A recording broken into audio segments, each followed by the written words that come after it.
What is going on, YouTube? It is Primitive here, and welcome to round 1 of this week's RMC Local. Now, before we get into the match, I just want to say that I did create a Discord server for the channel, so if that is something that you're interested in, I will have the link down below. I do want to grow this community and help you all out and try to get some more one-on-one with you all, so be sure to join that if that's something that you're interested in. But with that being said, let's go ahead and get on into it. On the left, we are going to have Lord Knight, and now the player playing Lord Knight we've had on the channel a couple times playing Ancient Garuru, and so this will be the first time I think I've ever seen them playing yellow, so this was very interesting to me and not what I expected when I thought I was going to film the match. And then on the right, we're going to have Security Control, so this will be a pretty interesting matchup just because on the right is one of my good friends who I've tested this matchup a lot. He's played versus my LordKnightmon a lot, so we'll see if that practice will help him out here. We both know going into it that this is not the greatest matchup for the Security Control player because the LordKnightmon has so many tools to be able to create giant Digimon and just hard play things,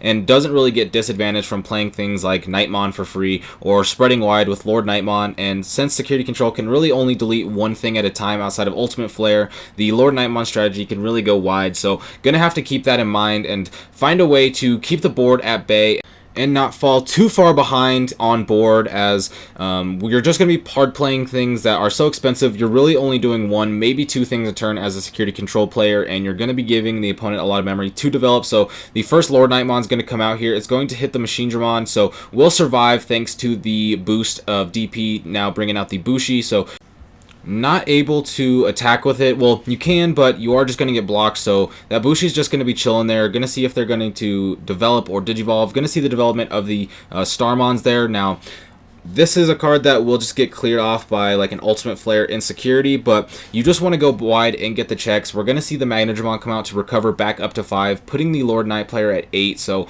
a lot of development could come out. Could build all the way up to another LordKnightmon if they really wanted to, which would give the Lord Knight player a pretty big security blanket in this matchup, just because if they get rid of one LordKnightmon, then you would just have another one on board to be able to go and start refilling next turn. But this Magnedramon can be a little bit of an issue too. You may want to consider deleting it if possible, just because when you swing with it, you do get to play the level 3, so a Lucamon coming out would be pretty unfortunate for the LordKnightmon player, just because you get to recover one, but the 10k body is really annoying. So the Magnedramon can be considered a threat here. We're going to see the Transcendent Sword come out of Security.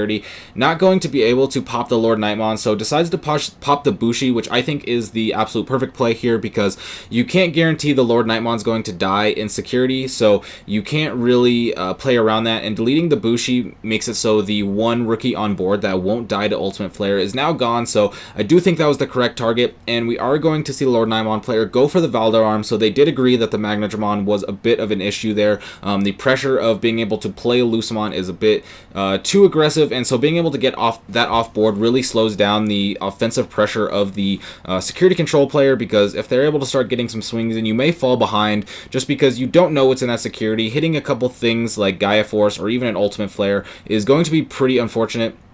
Right here, I did get called over as the judge to make sure that the Machinedramon's D-Digivolution wasn't going to proc the Valdararm effect, but it did not get deleted. It got de-digivolved, so no memory gain there. Going to de-digivolve. Now has the Machinedramon on board, which is going to be a good blocker. Can block everything on board as of right now. The War Growlmon, I'm sure, is going to have something to say about it. Going to Digiburst the 2, giving the minus 4k to what I assume is the Machinedramon there. I do apologize about the camera moving a little bit. If it is off of the table, so if there is a movement, that is somebody bumping into the chair that it's on, so that shouldn't happen very frequently, but if it does, I do apologize about the little bit of movement there. But we did see the Digiburst come out on the War Growlmon, which actually targeted the Shademon, and then the Shademon did go down from the minus 1k DP of the Pikmon when the Knightmon swung, and then the Knightmon was blocked by the Machinedramon. It was for a second there not suspended, but it is fixed now, so that is the board state right now. So we have the Machinedramon still at full power,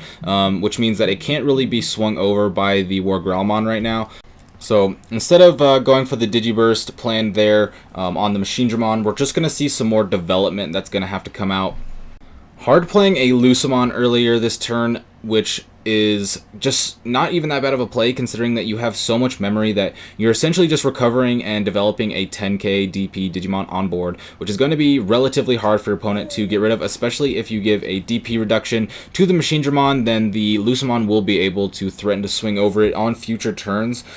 But that's going to end up being not relevant because they are just going to Digivolve into another War Growlmon, which will be able to Digiburst, giving the minus 4k to the Machine Dramon, and then with the War Growlmon's Pikmon underneath, we'll be able to swing, giving another minus 1k, and then overpower the Machine Dramon by 1k. So really good to be able to clear the board state there, and now you're really far ahead. Your opponent has the 4 security, tier 4 checks. Now, at least one of those security is likely going to be removal, so you won't likely be able to remove all of the security checks, especially now that there is another blocker on board. Nothing to de-Digivolve, but does get a blocker on board. Must not have much removal in hand. So gonna have to resort to a more minion-based gameplay, but in this scenario, that is not too great because there's 2 ultimates on the other end of your opponent's board, which means they can just Digivolve into a Mega, like the LordKnightmon that we're gonna see here, which you can really go in for a lot of pressure here because they can't block with the Machine Dramon, but you'll be able to potentially delete the Machine Dramon by playing something like a Knightmon and then Digivolving a Slash on top of it. But we actually see that there was no Rookie coming out or any effect off of there, so not going to be able to delete, and your opponent now has a Zwart defeat on board from that check, which is never really the best thing to happen, but in this case scenario, I don't think it's that big of a deal, just considering that the Zwart defeat is only 13k and your LordKnightmon is at 15k right now. So if they do swing into your LordKnightmon and use the on deletion effect, then it's not that big of a deal. If you were at 13k and they were able to trade in and then get another deletion off the Zwart defeat on deletion effect, would be pretty impactful. But as of right now, the Zwart defeat coming out just doesn't really have too much impact. There's no tying mat on board, so you can't really swing for extra checks and have that offensive pressure. Now, shut off that turn with attacking from the Angelmon on Digivolve effects, so can't really get those extra checks in. You actually have less security than the LordKnightmon player as a security control player right now, just because they did play that Lucamon, which put them up to 6. So as of right now, the LordKnightmon player is pretty much in full swing. The Transcendent Sword will do 15k because we do have an Omnimon on board, but the LordKnightmon is just way too big to be able to delete. Decides to go with the Lucamon. Now, I think you either choose the Lucamon or the Angelmon there, but the Angelmon's not the biggest threat because they have 6 security, so the Inheritable isn't going to come out anytime soon, and getting rid of the Lucamon is just a high DP Digimon that can't be affected by Ultimate Flare, so I do think that's a pretty decent card to target off of the Transcendent Sword if you're not scared of the 2 ultimates that are on board. Still going to need a lot of triggers to come out of security, which we actually see the Gaia Force come out. So we saw the Transcendent Sword be able to pop 1, and then the Gaia Force coming out and popping another was originally going to target the LordKnightmon, but is going to have to target one of the other Digimon, just because if the last 2 security triggers in there aren't some sort of removal, then they would have been able to have the 3 checks right there to clear the game.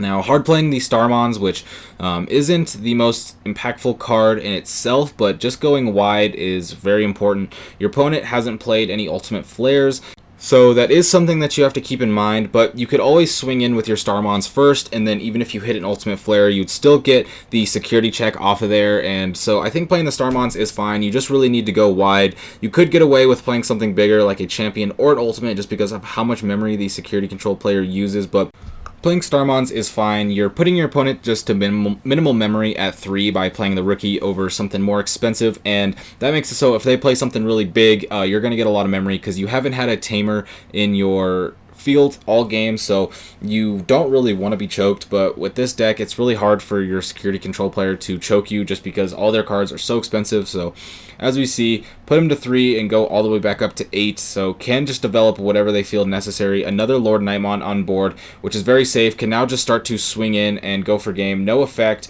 Going to hit the Plasma Stake, which will delete any Digimon with 13k or more DP. Now, deleting the unsuspended LordKnightmon just makes way more sense. Going to swing, it's going to hit the Seraphimon, so now it just has the 2 checks, can block here, and then swing with the Turimon, and that is going to be game 1. So we will be seeing the LordKnightmon player go up 1-0 in the series, and going into game 2, seeing them go first is no surprise. As the security control player, you usually want your opponent to go first. You never really want to go first as the security control player, just because the cards that you play are so expensive that you're either going to play something like a tamer to put yourself at minimal memory, or you're just going to pass to again put yourself at minimal memory, because if you go first, you're going to give your opponent way too much memory, as to where if your opponent go first, you can have more memory to play and be more flexible in what you do as a security control player, especially when your opponent just goes for the TK turn 1, putting you at 4, which just makes way for a pretty clean Magna Angemon that we saw come out to go ahead and recover up early.